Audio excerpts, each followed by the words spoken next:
Негізі көп адамдардың сұрақтары бірінші ол артық салмақ, одан кейін салмақ қосу.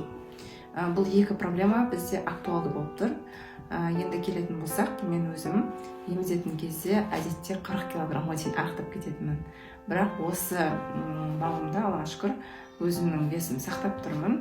Өйткені оған енді өзім тарапынан жасалатын жұмыстарды жасадым.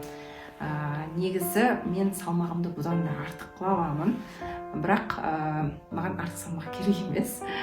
Сондықтан мен адамдарға, салмақ қосқысы келетін адамдарға ең бірінші айтқым келетін кеңес ол біздің миымыз.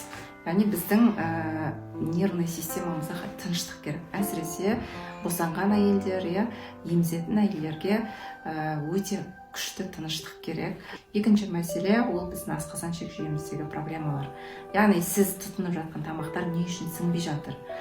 Көбінесе ішектегі өткізгіштік жоғары болған кезде, өтте застой болған кезде, көп адамдар салмақ қоса алмайды. Поэтому бұндай жағдайда бірінші кишечниктің пронципімен жұмыс жасаймыз және тамақты қорытатын арнайы ферменттерді қолданамыз. Одан кейін өттің жаңағы застоймен, өттегі іркілістермен жұмыс жасаймыз. Содан кейін міндетті түрде бізге мышцы қосатын өнімдерді қолдануымыз керек.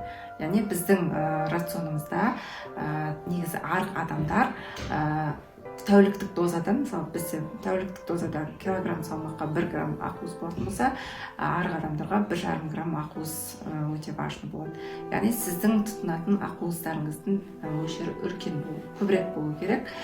Және де міндетті түрде біздің ұйқымыз дұрыс болу керек. Яғни күніне 7 сағат ұйқы өте маңызды. Негізі бізде ұйықтаған кезде гормон ростап бөлінеді. Бұл бізде анаболический гормон. Осы гормон біздің салмақ қосуымызға үлкен септігін тигізеді. Сондықтан кім арық, ондай адамдарға да ерте ұйықтауға кеңес беремін. Және бұндай адамдарға түскі ұйқы, яғни түскі бесін намаздан кейінгі бір 30-40 минуттық ұйқы тоже өте важны.